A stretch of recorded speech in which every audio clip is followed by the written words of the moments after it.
Yo, bienvenue sur cette vidéo, c'est Hugo, Hugo des Process. Donc petite vidéo très simple, très rapide, très cool pour te partager vraiment quelque chose qui va te chambouler la tête, te chambouler la vie. Bref, je vais t'expliquer pourquoi ton idée ne sert à rien, peut-être même qu'elle est nulle, d'accord?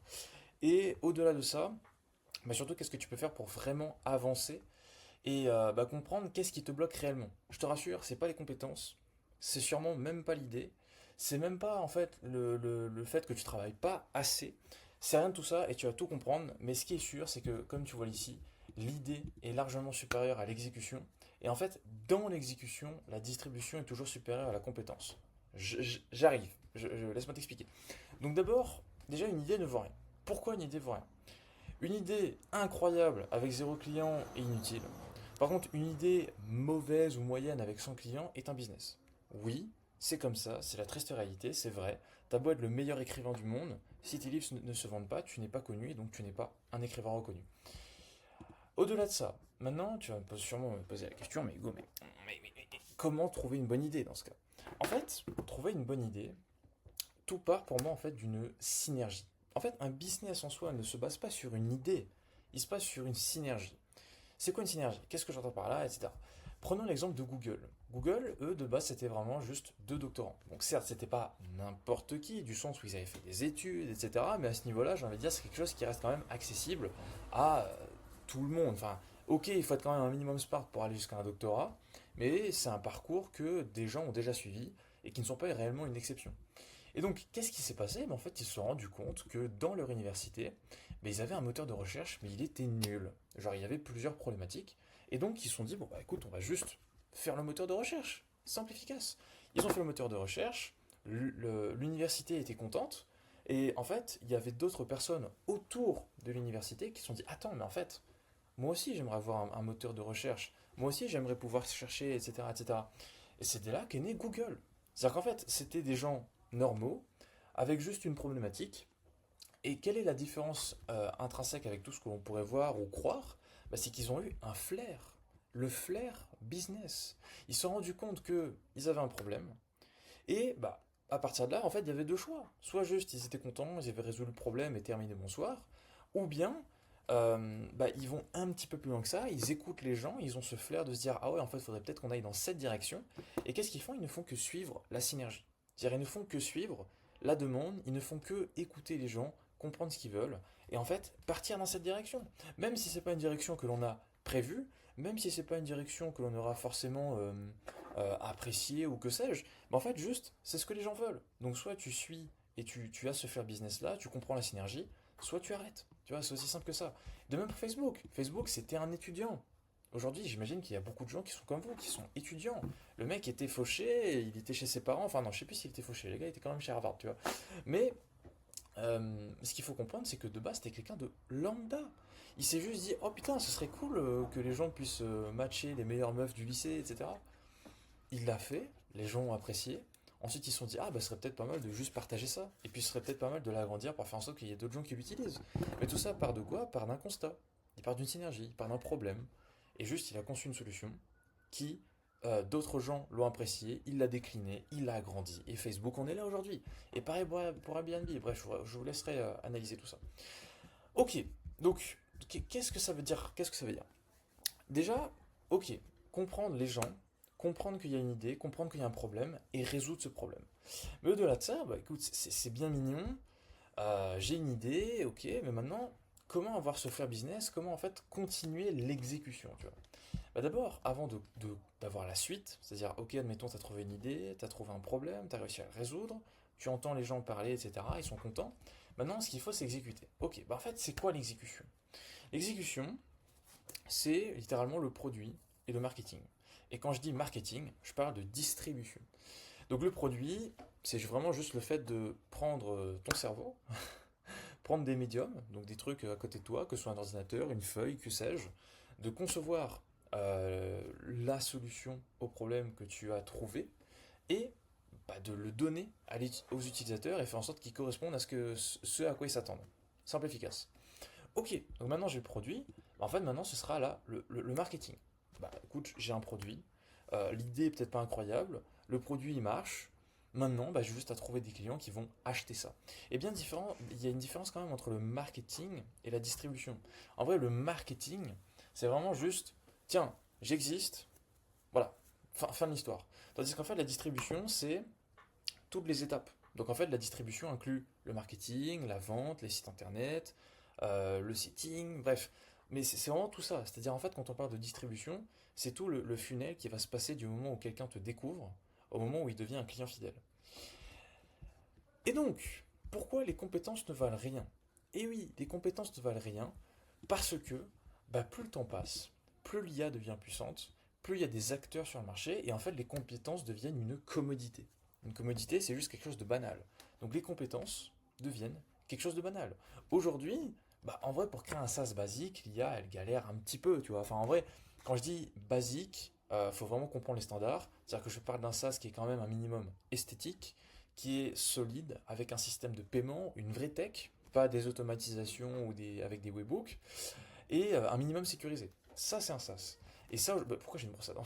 What the fuck.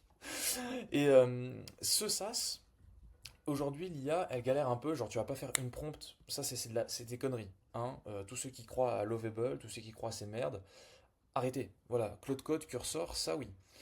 Et au-delà de ça, qu'est-ce que j'entends? Bah, en fait, plus l'IA passe, enfin plus le temps passe, plus l'IA devient intelligente. Et en fait, au bout d'un moment, effectivement, Lovable pourra concurrencer Cursor au Cloud Code parce qu'ils auront tout de l'infra qui permettra aux LLM de réaliser ce qu'ils veulent. Et encore. Mais bon, passons.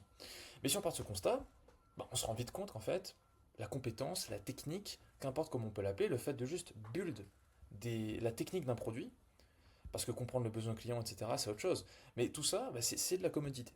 Et donc c'est pour ça que je dis que les compétences ne valent rien, les compétences techniques ne valent rien.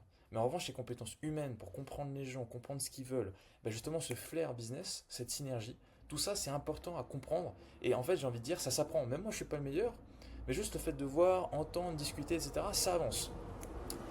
Et ok, donc maintenant que j'ai compris que l'idée ne vaut rien, que admettons que j'ai trouvé une bonne idée, ok, mais qu'en fait ce qui compte c'est l'exécution, que ok, le développement, etc., c'est quelque chose de banal, etc. Comment distribuer? Comment distribuer? Vraie question. Mais écoute, pour distribuer, c'est pas compliqué, déjà il faut comprendre deux choses. L'information et l'attention. Oui, on va dans la théorie aujourd'hui parce que c'est quelque chose qui est quand même hyper important à comprendre, c'est les fondamentaux.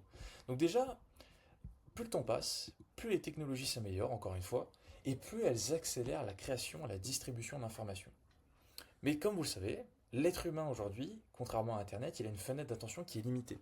C'est-à-dire, tu as 24 heures dans une journée, tu peux pas avoir plus, tu peux pas avoir moins. Au bout d'un moment, tu as juste pas le choix. Genre, tu ne peux pas être branché sur Internet et écouter tout ce que les gens disent. C'est pas possible. Intrinsèquement, c'est pas possible. Et donc, plus le temps passe, plus il y aura d'informations et moins il y aura d'attention disponible. Et en fait, c'est ça le truc, c'est qu'aujourd'hui, on ne manque pas d'informations. C'est qu'on manque d'attention. Et qu'est-ce qu'il faut comprendre là-dedans? C'est que l'attention devient comme une monnaie. Elle devient un capital. Quand on parle de l'économie de l'attention, ben en fait, c'est là où tout prend son sens. Pour moi, avant, c'était un peu flou. J'ai compris un truc, j'ai échangé avec Claude, et c'est incroyable. C'est vraiment incroyable. C'est-à-dire qu'aujourd'hui, il faut construire son capital d'attention. Mais déjà, avant de comprendre information, attention, juste qu'on clarifie les choses, une information, c'est une donnée qui n'est pas biaisée hein, déjà, et qui permet de décrire ce qu'il s'est passé à un moment T dans un espace. Exemple, une data, ça peut être bah, là actuellement cette vidéo, ça peut être une news dans une presse, ça peut être une KPI dans un business. Bref, une donnée, c'est vraiment, enfin une information, c'est une donnée. Voilà. Et ensuite, l'attention, bah, c'est simplement notre capacité à consommer et à filtrer l'information. Voilà.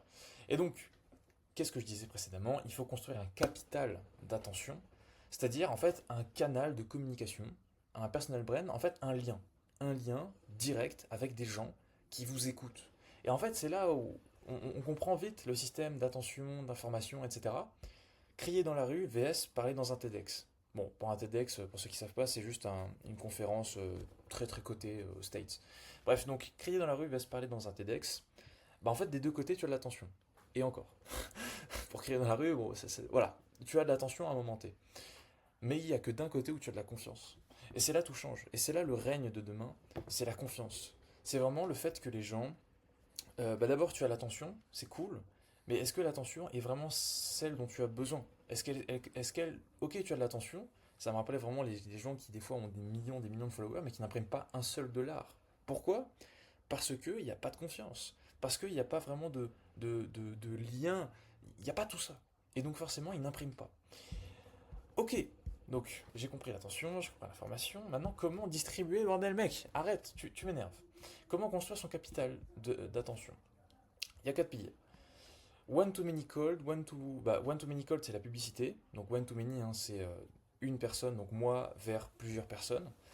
Donc tu as la publicité, la prospection, la création de contenu, et ensuite le dernier, c'en est pas vraiment un, mais on va dire un fan. Donc voilà, quelqu'un qui est venu vers toi, pas que tu es allé chercher plutôt, on va dire ça comme ça, un prospect inbound. Ok, donc déjà la pub, c'est de plus en plus cher, parce qu'il y a de plus en plus de concurrence, et parce que justement, l'attention est de plus en plus limitée. Euh, mais c'est vrai que c'est quelque chose de prédictible, entre guillemets. Tu mets un euro, tu sais que tu pourras en gagner tant, à force de tester des choses, etc. Mais par contre, tu ne le contrôles pas du tout. Du jour au lendemain, ton compte est bloqué, tu n'as plus rien. Tu n'as plus de business, tu n'as plus rien, tu es fini. Deuxième chose, la prospection. La prospection, oui, ça marche, mais c'est lent.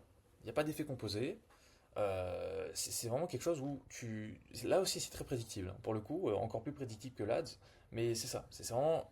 Après, tu peux le contrôler. Ça aussi, si tu contrôles tout, euh, c'est prédictible, mais c'est très très lent et pas d'effet composé. La création de contenu, c'est lent.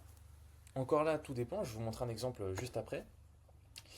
Il y a de l'effet composé, tu contrôles à 100%, sauf si effectivement ton compte Instagram est bloqué, c'est compliqué, mais dans l'ensemble, tu contrôles quoi. En fait, le truc qu'il faut vraiment comprendre, c'est que ça, c'est un canal d'acquisition, mais derrière, il faut vraiment un canal, j'ai envie de dire, de distribution. En l'occurrence, par exemple, un Telegram, un Discord, de l'email, tout ça, c'est ce qu'en fait, vous allez réunir toute l'attention, tous ces gens, pour vraiment concentrer votre canal quoi. Donc passons. Ok, création de contenu, et ensuite un fan, bon, je ne compte pas. Ok, mais donc maintenant, comment faire ça? C'est-à-dire comment se lancer, comment au final créer du contenu, parce que c'est la chose qui permet de vraiment créer son capital d'attention. Bah, comment créer du contenu? Pour moi, franchement, je vais vous montrer, hein, mais c'est juste une dinguerie. J'ai lancé ce compte, littéralement, il y a moins de 24 heures. Donc là, je vais actualiser. Est-ce que... Non, ça n'a pas augmenté. Mais juste, voilà, genre j'ai posté 2 vidéos, j'ai 11 followers, j'ai juste fait un petit télégramme pour justement avoir mon canal, pour que les gens puissent le rejoindre, échanger, etc. Et la seule chose que j'ai fait, vraiment, hein, c'est bête et méchant, mais je me suis amusé à copier les vidéos de ce compte. C'est vraiment, si vous regardez les vidéos, vous verrez, ce seront exactement les mêmes. Et ça marche, ça marche.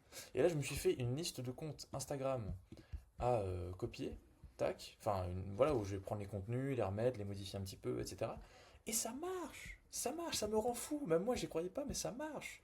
Et du coup, qu'est-ce que je veux en venir? Bah, aujourd'hui, j'ai de l'attention. Et maintenant, il suffit juste de créer de la confiance. C'est-à-dire, confiance, euh, attention, est égal argent. Vraiment, c'est un truc de fou. Et donc là, je vous ai donné un exemple, hein. Mais là, au final, c'est quoi la suite? Bah, par exemple, je vais essayer de déterminer qui regarde mes vidéos, créer un lien de confiance avec la communauté, pourquoi pas vendre des formations autour de l'IA, par exemple autour de Cloud Code. Pour ceux qui ont acheté, bah, leur proposer de prendre un call et leur proposer des services IA. Ensuite, pour ceux qui ont acheté un service IA, bah, voir quel est le besoin récurrent pour créer un SaaS, etc., etc. Mais en fait, c'est quoi la différence? C'est que là, je peux avoir plein d'idées, mais j'ai un canal de distribution. Un canal de distribution où je parle, les gens m'écoutent et ils ont confiance en moi. Et c'est ça qui est incroyable. Et c'est juste ça qu'il faut faire. C'est avoir un endroit, un moyen simple pour vous de construire ce canal de distribution, de confiance, d'attention, pour que vous puissiez le contrôler à 100% et qu'au fur et à mesure vous l'incrémentez et que vous construisez votre capital d'attention. Voilà, donc c'est tout. Et last one, abonne-toi.